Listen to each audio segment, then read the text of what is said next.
আসসালামু আলাইকুম। দর্শক, আজকের ভিডিওতে আমরা স্পেসিফিক কোনো দেশের ভিসা সম্পর্কিত বিষয় নিয়ে আলোচনা করব না।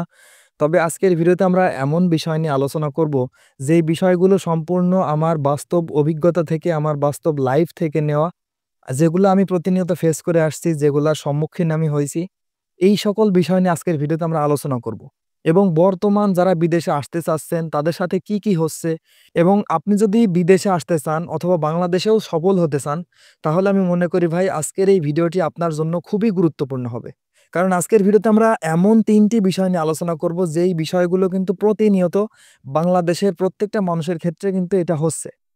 তো আপনি যদি আজকের এই ভিডিওটি দেখেন, আমি ইনশাল্লাহ বিশ্বাস করি যে ভাই আপনার লাইফে বাস্তব এবং সঠিক সিদ্ধান্ত নেওয়ার জন্য আপনার খুবই উপকার হবে। এবং আপনি যদি আপনার লাইফ নিয়ে এখনো দ্বিধাদ্বন্দ্বের মধ্যে থাকেন যে আপনি কোনটা করবেন, দেশে আসবেন নাকি বিদেশে আসবেন, বা আপনার লাইফে কিভাবে আপনি সফল হইতে পারবেন, আমি মনে করি আজকের এই ভিডিওটি দেখলে আপনি একটা ক্লিয়ার ধারণা ইনশাল্লাহ পাবেন। আমি প্রথমে যে বিষয়টি নিয়ে আলোচনা করব সেটা হলো, আপনি যদি বিদেশে আসার জন্য অনেক চেষ্টা করেও বিদেশে আসতে না পারেন, তাহলে সর্বশেষ আপনি কি করবেন? এখন বিদেশে আসার জন্য আপনি চেষ্টা করছেন কিন্তু আপনি বিদেশে আসতে পারেন নাই।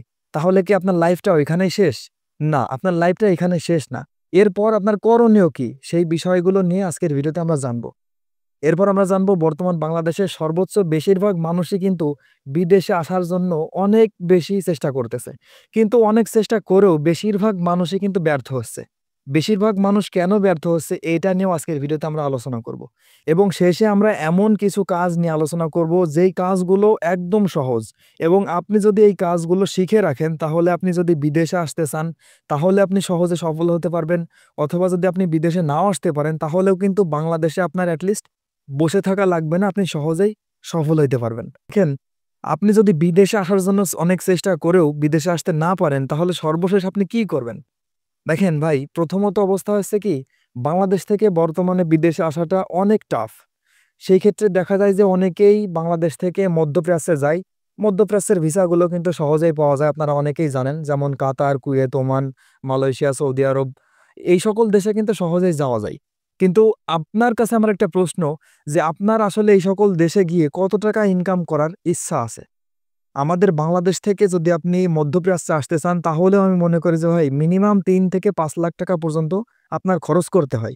আচ্ছা, আপনি যদি ৩ থেকে ৫ লক্ষ টাকা খরচ করে মধ্যপ্রাচ্যের কোনো একটা দেশে আসেন, এখানে আসার পর যদি আপনি আনস্কিলড ভাবে আসেন, কোনো কাজ না জানেন, এখানে আসার পর কিন্তু ১ম এ আপনাকে কাজ পাওয়া নিয়ে একটা চ্যালেঞ্জের মুখে পড়তে হবে। এরপর আপনি যদিও কষ্টে মষ্টে একটা কাজ পান, সেই কাজ করে আমার মনে হয়, আমার যতটুক বাস্তব অভিজ্ঞতা থেকে আমি জানি এবং যতটুক শুনি, তো এইখানে মধ্যপ্রাচ্যে আসার পর আপনি যে কাজই করেন না কেন, আপনি হয়তো খাওয়া থাকা বাদ দিয়ে বাংলাদেশে আপনি হাইয়েস্ট ৩০ থেকে ৪০,০০০ টাকা দেশে পাঠাইতে পারবেন। যদি আপনি ভালো মানের কাজ করেন, তবুও ৩০ থেকে ৪০,০০০ টাকা আপনি সর্বোচ্চ দেশে পাঠাইতে পারবেন। কিন্তু আমার পরিচিত এমন অনেক ব্যক্তি আছে যারা বাংলাদেশে মোটামুটি সাকসেসফুল ছিল। যেমন তাদের বাংলাদেশে বাইকের গ্যারেজ ছিল, তারা বাইক মেরামত করত। সে গত বছর সৌদি আরব আসছে। ঠিক আছে? সৌদি আরব আসার পর এখানে যখন সে কাজ করে সে মাসের শেষে তার ২০ থেকে ২৫,০০০ টাকা সেভ করে অনেক বেশি কষ্ট হয়ে যায়। কিন্তু তার এইখানে ১২ ঘন্টা ডিউটি করা লাগে। কিন্তু আপনি যদি তার বাংলাদেশের বিষয়টা ভেবে দেখেন, বাংলাদেশে থাকাকালীন কিন্তু সে তার গ্যারেজে মিনিমাম খাওয়া থাকা বাদ দিয়ে একদম ২৫-৩০,০০০ টাকা ইজিলি সে ইনকাম করতে পারত। তাহলে আপনার আগে বুঝতে হবে যে ভাই, আপনার জন্য বাংলাদেশটা বেশি সুইটেবল হবে নাকি বিদেশে গেলে আপনি বেশি ভালো থাকতে পারবেন? এখন আমি তাই বলে আপনাদেরকে বলছি না যে ভাই আপনি বিদেশে আসবেন না। অবশ্যই আপনি বিদেশে আসেন, যদি আপনার প্রকৃত ভালো মাধ্যম থাকে তাহলে আপনার জন্য বিদেশ। কিন্তু আমরা বেশিরভাগ সময় দেখতে পাই যে যারা মধ্যপ্রাচ্যে আসেন তাদের মধ্যে প্রায় সকলে আসেন সম্পূর্ণ ফ্রি ভিসায়। ফ্রি ভিসা আসার পর যদি আপনার এইখানে নিজস্ব লোক না থাকে, সেখানে কিন্তু আপনার কাজ পাওয়া একটা বড় চ্যালেঞ্জের বিষয়। এখানে আসার পর আপনার ৩ থেকে ৬ মাস পর্যন্ত বসে থাকতে হতে পারে। এমন আমার পরিচিত অনেকেই বিভিন্ন মধ্যপ্রাচ্যের দেশে এসেও ২ থেকে ৩ মাস পর্যন্ত বসে থেকেও তারা কাজের ব্যবস্থা করতে পারে নাই। কারণ একটা নতুন দেশে আসলে সেইখানে আপনার ভাষা শেখা নিয়ে একটা চ্যালেঞ্জের মুখে পড়তে হয়। আপনি ভাষা জানবেন না, আপনার পরিচিত লোক থাকবে না। সেখানে কাজ পাওয়াটা কিন্তু একটা কঠিন চ্যালেঞ্জের বিষয় হয়।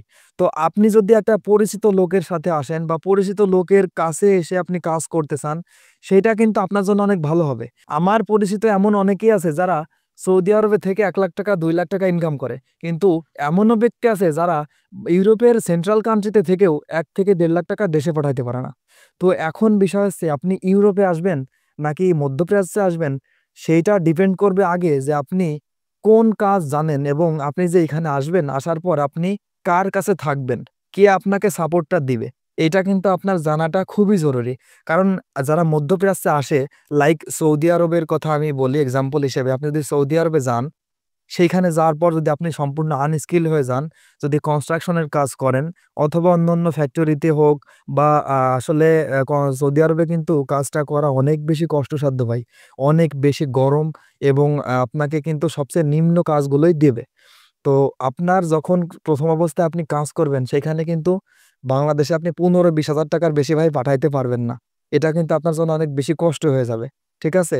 তো যারা ৫ থেকে ৬ বছরও সৌদি আরব আছে, তাদের সাথেও আমার প্রতিনিয়ত অনেকের সাথেই কথা হয়। তারা কিন্তু ২৫,০০০-৩০,০০০ টাকাও বাংলাদেশে লাস্টে মাসের শেষে পাঠাইতে পারে না। এটা কিন্তু অনেক বড় একটা চ্যালেঞ্জের বিষয়। তো আমি মনে করি ভাই, যদি আপনি উন্নত দেশে যেতে চান, যদি আপনার ফ্যামিলি অবস্থা ভালো থাকে, চাইলে আপনি উন্নত দেশে যেতে পারেন।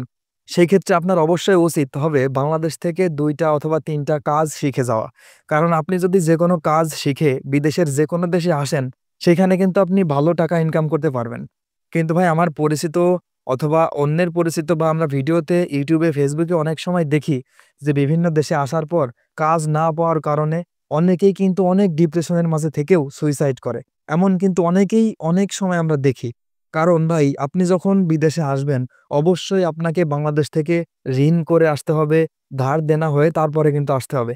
এইখানে আসার পর যখন আপনি ২ মাস, ৩ মাস, ৪ মাস কাজ পাবেন না, আপনি যাদের থেকে বাংলাদেশ থেকে ধার দেনা করে আসছেন, তারা তো এই কথাটা শুনবে না। তারা অবশ্যই আপনার টাকার জন্য প্রেশার দেবে। এইরকম প্রেশারের কারণে যখন আপনি কাজও পাবেন না, তখন আপনি অতিরিক্ত ডিপ্রেশনের ফলে অবশ্যই আপনাকে মানে একটা ভুল সিদ্ধান্ত নিতে হতে পারে। সেক্ষেত্রে অনেকেই কিন্তু সুইসাইডও করে। তো আপনি যদি ভাই বাংলাদেশে ভালো থাকেন, তাহলে আমি বলব যে ২-১ টা কাজ শেখার চেষ্টা করেন। আর যারা বিদেশে আসার জন্য চেষ্টা করতেছেন, তাদেরকেও বলি যে ভাই, প্রতিনিয়ত আমি বলি আপনি ২ টা একটা কাজ শেখার ব্যবস্থা করেন। কাজ শেখার জন্য একটা কাজ শিখেন। ঠিক আছে? কাজ শিখলে আপনি দেশেও ভালো কিছু করতে পারবেন। আর যদি বিদেশে আসতে পারেন, ইনশাআল্লাহ আপনি অনেক ভালো থাকবেন। ঠিক আছে? আচ্ছা, এরপর আমরা জানব বর্তমান বাংলাদেশের সর্বোচ্চ বেশিরভাগ মানুষ বিদেশে আসার জন্য চেষ্টা করলেও কেন বেশিরভাগ মানুষই ব্যর্থ হয়? দেখেন, আমাদের বাংলাদেশ থেকে যদি আপনি বিদেশে আসতে চান, সেটা যে দেশই হোক না কেন, তবে বিশেষ করে যদি ইউরোপে আসতে চান আপনি, সেনজেন হোক অথবা নন সেনজেন হোক, যদি আপনি বিদেশে আসতে চান, সেই ক্ষেত্রে আপনাকে কিন্তু কোনো না কোনো মাধ্যমে অবশ্যই আসতে হবে। আপনি কিন্তু নিজে প্রসেস করে আসবেন না। কারণ বাংলাদেশের বেশিরভাগ মানুষই অন্যের উপর বেশি ডিপেন্ড হয়। ঠিক আছে? তারা বিভিন্ন এজেন্সির কাছে ফাইল জমা করে অথবা বিভিন্ন মাধ্যমে ফাইল জমা করে। কারণ ভাই বাংলাদেশের আমরা বেশিরভাগ মানুষই অল্প শিক্ষিত। যার কারণে আমরা বেশি বুঝিও না।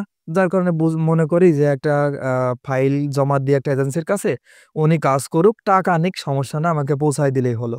তো দেখা যাচ্ছে কি আমরা প্রথমত যে ভুলটা করি সেটা হলো ভুল মাধ্যমে আমরা ১ম এই ফাইল জমা করি। আমরা পাসপোর্টটা জমা করি সম্পূর্ণ ভুল মাধ্যমে। যার কারণে আমাদের অনেক আশা স্বপ্ন থাকলেও ভাই ভবিষ্যতে আমরা ব্যর্থ হই। কারণ ভুল মাধ্যমে যদি আপনি জমা করেন, সেই ক্ষেত্রে কিন্তু আপনি সফল হতে পারবেন না। কারণ দেখেন, বাংলাদেশ থেকে যদি আপনি মিডল ইস্টের কোনো একটা দেশেও আসতে চান, সেই ক্ষেত্রেও আপনার ৪ থেকে ৳৫,০০,০০০ ইজিলি খরচ হবে। কিন্তু একটা জিনিস আপনাদেরকে আগেও বলছি ভাই, ইন্ডিয়া, পাকিস্তান থেকে যদি ইন্ডিয়ার একজন মানুষ যদি সৌদি আরবে আসতে চায়, তার সর্বোচ্চ খরচ হয় ৳৮০,০০০ থেকে ৳৯০,০০০ বাংলাদেশী। এটা আপনারা জানেন কিনা জানি না। একটু খোঁজখবর নিয়ে দেখবেন এত কম টাকা খরচ হয়। কিন্তু আমরা বাংলাদেশ থেকে যদি মধ্যপ্রাচ্যে আসতে চাই, সেখানে আমাদের মিনিমাম খরচ ৳৩ থেকে ৳৫,০০,০০০ হয়। আর যদি কোম্পানির ভিসা হয়, সেই ক্ষেত্রে তো আরো বেশি টাকা লাগে। তো তাহলে আমাদের বেশিরভাগ বিদেশে আসার জন্য আমরা ব্যর্থ হই ২ টা কারণে। একটা হলো ভুল জায়গায় ফাইল জমা দেওয়ার কারণে, ২ টা হলো ভিসা রিজেক্ট হওয়ার কারণে। কারণ অনেক সময় আমাদের কোনো দক্ষতা থাকে না, কোনো অভিজ্ঞতার সার্টিফিকেট থাকে না। সেই ক্ষেত্রে এম্বাসিতে ফাইল জমা করলেও আমরা ভিসা রিজেক্ট খাই, ভিসা রিজেক্ট হয়ে বসে থাকে।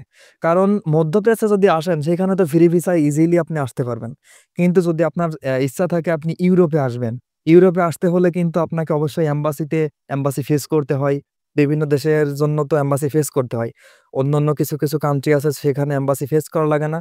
কিন্তু আপনার ফাইল পাঠাইতে হয়।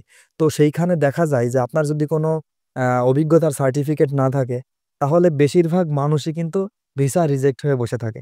কারণ এখন আপনারা বর্তমান সময়টা বিবেচনা করেন, ইউরোপের কিন্তু সেন্ট্রাল ইউরোপে অর্থাৎ ইউরোপীয় সেনজেনভুক্ত দেশে এখন কিন্তু বাংলাদেশীদের ভিসা একদমই হচ্ছে না বললেই চলে। অ্যাজ এ বাংলাদেশী হিসেবে আপনি বাংলাদেশ থেকে ইউরোপের সেনজেনভুক্ত দেশে যাওয়া একদম স্বপ্নের মতো হয়ে গেছে এখন। যার কারণে দেখা যায় কি যে বেশিরভাগ মানুষই নন সেনজেন দেশে যাওয়ার জন্য চেষ্টা করে। কিন্তু অধিক পরিমাণ সাবমিশন হওয়ার ফলে আমাদের মধ্যে বেশিরভাগ মানুষই ভাই ব্যর্থ হই। কারণ একটা জায়গায় একটা কোম্পানিতে অথবা একটা দেশে যদি ১,০০০ কর্মী নেয়, সেইখানে যদি আমরা শুধুমাত্র বাংলাদেশী লোকই ১,০০,০০০ মানুষ ফাইল জমা করি, তাহলে কিভাবে সেই ১,০০,০০০ মানুষের মধ্যে ১,০০০ মানুষকে বাছাই করবে? এটা তো ভাই আপনারা নিজেরাই বুঝতে পারেন, তাই না? আর বাংলাদেশে যে বিষয়টা হইছে সেটা হলো যে অধিক পরিমাণে আপনার বেকারত্ব বেড়ে গেছে। যার কারণে অনেকেই এখন বিদেশমুখী হচ্ছে। আমি বলব যাদের ফ্যামিলি ব্যাকগ্রাউন্ড ভালো, যাদের ফ্যামিলিতে টাকার সাপোর্ট দেওয়ার মতো ব্যবস্থা আছে, আপনারা চেষ্টা করবেন স্টুডেন্ট ভিসায় আপনার উন্নত দেশে যাওয়ার জন্য। ইউরোপীয় ভালো সেনজেনভুক্ত দেশে যাবেন। সেখানে গিয়ে আপনি ফ্যামিলিকে অল্প সাপোর্ট দিতে পারলেও কিন্তু এখানে দুশ্চিন্তার কোনো কারণ থাকবে না। কিন্তু এমন আমরা অনেকেই আছি যারা একদম মধ্যবিত্ত ফ্যামিলির ছেলে। আমরা যখন একদম মধ্যবিত্ত ফ্যামিলির ছেলে হয়ে ইউরোপের সেনজেনভুক্ত দেশে আসতে চাই বা নন সেনজেন দেশে আসতে চাই ১০-১২ লাখ টাকা খরচ করে। একটা ফ্যামিলি থেকে কিন্তু ভাই ১০-১২ লাখ টাকা বের করা অনেক কঠিন একটা বিষয়। তখন যখন একটা ফ্যামিলি থেকে ১০-১২ লাখ টাকা বের করে একটা দেশের জন্য চেষ্টা করে তারপরে সফলভাবে আসি। আসার পর যখন আমরা একটা প্রেশার থাকে মাথায় কিন্তু যে ১০-১২ লক্ষ টাকা খরচ করে আসলাম। আমি আসলে ফ্যামিলিকে কি ফিডব্যাক দিতে পারতেছি? আমি কি ফ্যামিলির পাশে দাঁড়াতে পারতেছি কিনা? অনেক দুশ্চিন্তার বিষয় কিন্তু হয়ে যায়। তো আপনারা চেষ্টা করবেন ১ম অবস্থায় সঠিক মাধ্যমে সঠিক জায়গায় ফাইল জমা করার জন্য। তারপরে ইনশাল্লাহ বাকিটা আপনি ভাগ্যের উপর ছেড়ে দিবেন। যদি ভাগ্যে থাকে তাহলে আপনি আসতে পারবেন। আর যদি ভাগ্যে না থাকে তাহলে আপনি চেষ্টা করবেন বাংলাদেশেই কিছু একটা করার জন্য ভাই। কারণ দেখেন বিদেশটা কিন্তু আসলে ভাই সবার জন্য না। বিদেশে সবাই সুখ করতে পারে না। বিদেশে সবার জন্য সুখ না, ঠিক আছে? এমন অনেক ব্যক্তি আছে যারা বিদেশে এসেও চিন্তা করে যদি আমি দেশে ফিরে যেতে পারতাম। কিন্তু তারা দেশে ফিরে যেতে পারে না একটা কারণেই, কারণ তারা বাংলাদেশে অলরেডি ৮-১০ লাখ টাকা ঋণ হয়ে তারপরে বিদেশে আসছে। তারা হাজার কষ্টে থাকলেও ভাই বাংলাদেশে ব্যাক করতে পারে না। কারণ বাংলাদেশে ব্যাক করলে তাদের এই ঋণের বোঝাটা বইতে হবে। ঋণটা পরিশোধ করতে হবে। সেটা কিন্তু একটা কঠিন বিষয় হয়ে দাঁড়ায়। আপনারা যারা মনে করেন যে বিদেশে গেলেই সহজেই সফল হওয়া যায়, বিদেশে গেলে একটা মানুষ সফল, ভাই বিদেশে এসে হাতে গোনা কিছু মানুষ আছে যারা ভালোভাবে থাকে, ভালোভাবে কাজ করে, মোটামুটি অনেক ভালো আছে। হ্যাঁ? আর বেশিরভাগ মানুষই কিন্তু ভাই অনেক রকম ডিপ্রেশনে, অনেক রকম কষ্টের মধ্যে থাকলেও সেটা কিন্তু ফ্যামিলিতে শেয়ার করে না। তো আপনারা নিজেরা ডিসাইড করবেন যে আসলে আপনার জন্য কোনটা বেশি উপযুক্ত হবে। সবাই কিন্তু বিদেশে থাকতেও পারে না ভাই। এমন অনেককেই আমি দেখছি যারা বিদেশে আসার পর ১ মাস ২ মাস থাকার পর কষ্টের কারণে দেশে ফিরে যায়। বাংলাদেশে আমরা যারা আছি ভাই বেশিরভাগ মানুষই তো শুধুমাত্র শুয়ে বসে থাকি। এরপর শুধু পড়ালেখা করি, কোনো কাজ-বাজ করি না। বেশিরভাগ আমরা যারা বাংলাদেশী আছি। যখন আমরা বসে শুয়ে থাকি, হঠাৎ করে বিদেশের মাটিতে আসার পর যখন ১০ ঘন্টা ১২ ঘন্টা ডিউটি করা লাগে, সেটা কিন্তু লাইফের উপর দিয়ে অনেক বড় একটা ঝড় যায় ভাই। ঠিক আছে? ১০-১২ ঘন্টা ডিউটি করার পর একদম শরীরটা ক্লান্ত হয়ে যায়। ফ্যামিলিতে কথা বলার মতনও ইন্টারেস্ট থাকে না। তো সেই ক্ষেত্রে আপনারা যদি মনে করেন যে না বিদেশে গেলেই সফল, হ্যাঁ ভাই বিদেশে আমি কিন্তু মানা করছি না যে আপনারা বিদেশে আসবেন না। অবশ্যই আমি বলি যে যদি আপনার বিদেশে আসার মন মানসিকতা থাকে, আপনার যদি নিজের উপর মনোবল থাকে যে না আমি বিদেশে এসে কাজ করতে পারবো, তাহলে আপনি বিদেশে আসবেন। আদারওয়াইজ ভাই আপনারা দেশেই কিছু একটা করার চিন্তা করেন। এবং আমরা শেষে আলোচনা করব এমন কিছু কাজ নিয়ে যে কাজগুলো একদমই সহজ। এই কাজগুলো জানলে আপনি যদি বিদেশে আসতে নাও পারেন, বিদেশে আসতে যদি ব্যর্থ হন, তাহলে আপনি বাংলাদেশে খুব সহজেই সফল হতে পারবেন। দেখেন শুরুতে আমি যে কথাটা বলছি যে ভাই বিদেশে কিন্তু সবার জন্য উন্মুক্ত হয় না, বিদেশে কিন্তু সবাই আসতে পারে না। এখন বিষয়টা হচ্ছে যে যদি আপনার লাইফে আপনি কিছু স্কিল শিখে থাকেন, আপনি যদি কিছু কাজ শিখে থাকেন, সেই কাজগুলো কিন্তু কখনোই আপনার বিফলে যাবে না ভাই।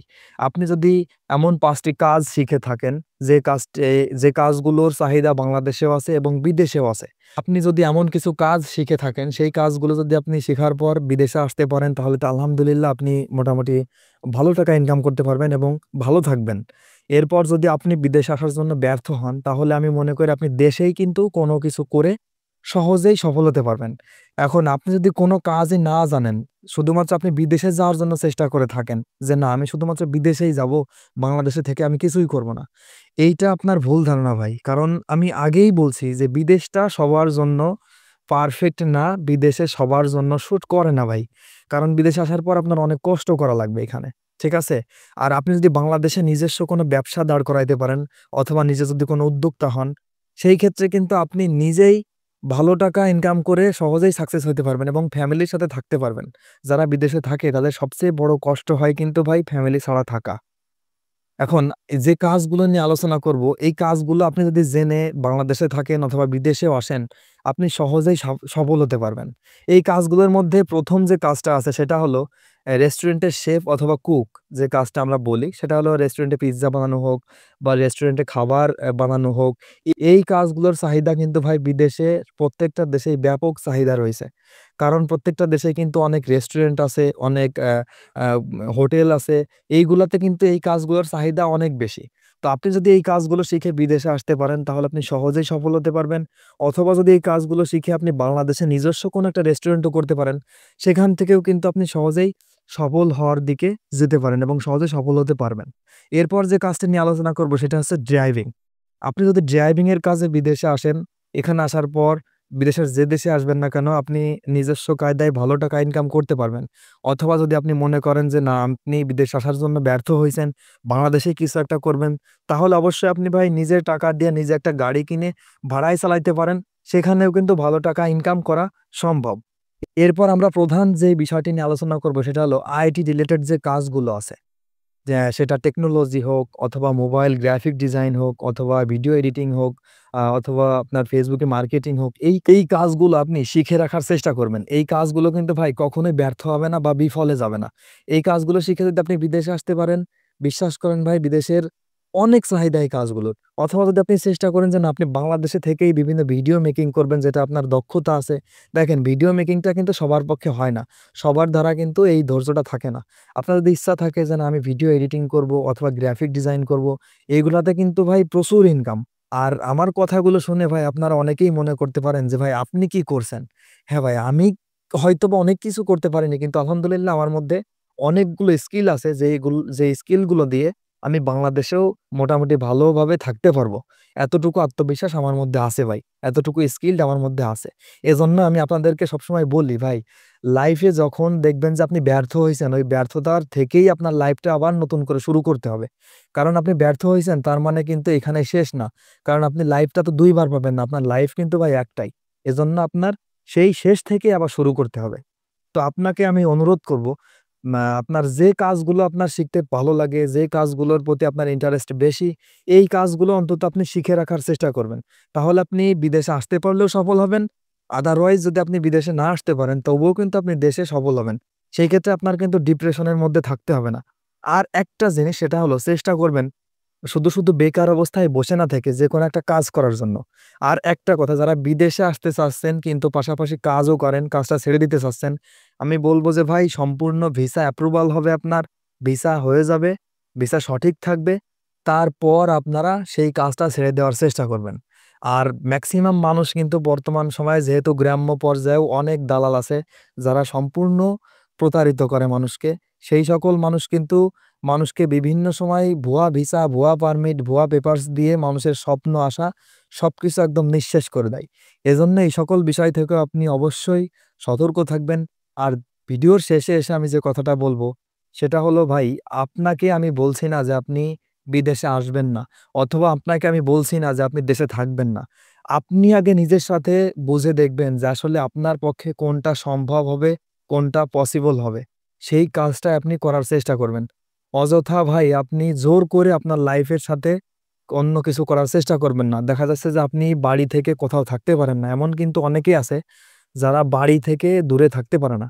সেক্ষেত্রে আপনি যদি জোর করে আপনার নিজেকে বিদেশে নেওয়ার চেষ্টা করেন, সেখানে কিন্তু ভাই আপনার ১ম অবস্থায় অনেক কষ্ট হবে থাকার জন্য, ওইখানে থাকতে।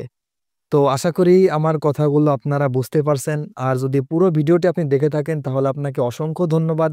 আমি মনে করি আজকের এই ভিডিওটি থেকে আমি আমার বাস্তব লাইফের যে অভিজ্ঞতা থেকে যে বিষয়গুলো আমি শিখতে পারছি, সেইগুলাই কিন্তু আপনাদের মাঝে আমি বেশি শেয়ার করার চেষ্টা করি। কারণ আমি যে শুধু আপনাদেরকে ভিসা সংক্রান্ত বিষয় নিয়ে আলোচনা করি, এইটার মাঝে দেখলাম যে আসলে আমার বাস্তব অভিজ্ঞতা থেকে কিছু বিষয় শেয়ার করি। কারণ এমন অনেকেই ভাই বাংলাদেশে থেকে বিদেশে এসে আমাকে কল করে যে, "ভাই আমার আসাই হইছে সবচেয়ে বড় ভুল। আমি বাংলাদেশে থাকতে আমি ভালো ছিলাম।" তো যাতে করে আপনার এরকম কনফিউশন এ না থাকতে হয়, সেইজন্য এই ভিডিওটি করা মূলত। তো অবশ্যই আপনি সঠিক সিদ্ধান্তটা নিবেন। তো দর্শক আজকের এই ভিডিওটি এই পর্যন্তই। পরবর্তী ভিডিওটি আপনি কোন টপিকে চান, সেই বিষয়টি আপনি অবশ্যই কমেন্ট করে জানাতে পারেন। আজকের এই ভিডিওটি এই পর্যন্তই। ভিডিওটি ভালো লাগলে ভিডিওটিতে লাইক করে চ্যানেলটি সাবস্ক্রাইব করে রাখবেন। আর যদি আমার ভিডিওটি ভালো না লাগে তাহলে অবশ্যই আমার ভিডিও আপনি এভয়েড করতে পারেন।